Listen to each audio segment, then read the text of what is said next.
लोकसभा चुनाव से पहले बीजेपी चलेगी सीएए का दांव, क्या सिर्फ ममता नीतीश को होगा नुकसान। केंद्र सरकार चुनाव से पहले नागरिकता संशोधन कानून सीएए लागू करने की मंशा जताकर विपक्षी दलों की टेंशन बढ़ा दी है। अमित शाह अपने कोलकाता दौरे में सीएए लागू करने के संकेत दे चुके हैं। बीजेपी ने सीएए वाले तीर से इंडी गठबंधन शासित राज्यों पश्चिम बंगाल और बिहार में खलबली मचनी तय है। इंडी गठबंधन के सामने भी इस मुद्दे पर राम मंदिर जैसा ही असमंजस है। अगर विरोध करेंगे तो हिंदू वोटों का ध्रुवीकरण बीजेपी की तरफ होगा, समर्थन करेंगे तो मुस्लिम नाराज हो जाएंगे। लोकसभा चुनाव से पहले बीजेपी ने पत्ते खोलने शुरू कर दिए हैं। ऐसा माना जा रहा है कि 22 जनवरी को राम मंदिर में रामलला की प्राण प्रतिष्ठा के बाद से फिर से देश में हिंदुत्व की लहर बनेगी। इसके बाद दूसरा दांव सीएए का होगा। केंद्र सरकार जल्दी ही करीब 4 साल पहले संसद में पारित नागरिकता संशोधन कानून सीएए लागू करने वाली है। चुनाव की घोषणा के पहले केंद्र सरकार इस संबंध में नोटिफिकेशन जारी कर देगी।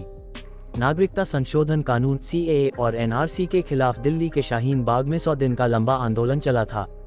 असम, उत्तर प्रदेश, पश्चिम बंगाल और बिहार में भी आंदोलन हुए। बताया जा रहा है कि सीएए लागू होने के बाद देश में पाकिस्तान, अफगानिस्तान और बांग्लादेश से आए हिंदू, सिख, बौद्ध, जैन, पारसी और क्रिश्चियन को भारत की नागरिकता आसानी से मिल जाएगी, मगर दूसरे देश से आए मुसलमानों को सबूत देना होगा। हालांकि दूसरे देश से आए अल्पसंख्यकों को भी 14 दिसंबर 2014 से पहले 11 साल भारत में रहने वाली शर्त पूरी करनी होगी। बिहार और बंगाल में घुसपैठियों ने डेमोग्राफी बदल दी। 2024 का लोकसभा चुनाव दिलचस्प होने वाला है। बीजेपी के सामने 28 विपक्षी दलों का गठबंधन जातीय जनगणना, ओबीसी रिजर्वेशन, बेरोजगारी, महंगाई के मुद्दे पर चुनाव लड़ने की तैयारी कर रही है। बीजेपी ने भी विपक्ष के हर दांव की काट के लिए अपने तरकश से तीर निकाल लिए हैं। पार्टी नरेंद्र मोदी सरकार की योजनाओं का प्रचार कर रही है। विपक्ष के जातीय जनगणना के काट के लिए बीजेपी हिंदुत्व के साथ मैदान में उतरेगी। विपक्षियों पर राम मंदिर, सीएए और समान नागरिक संहिता के वाणों से हमला करेगी।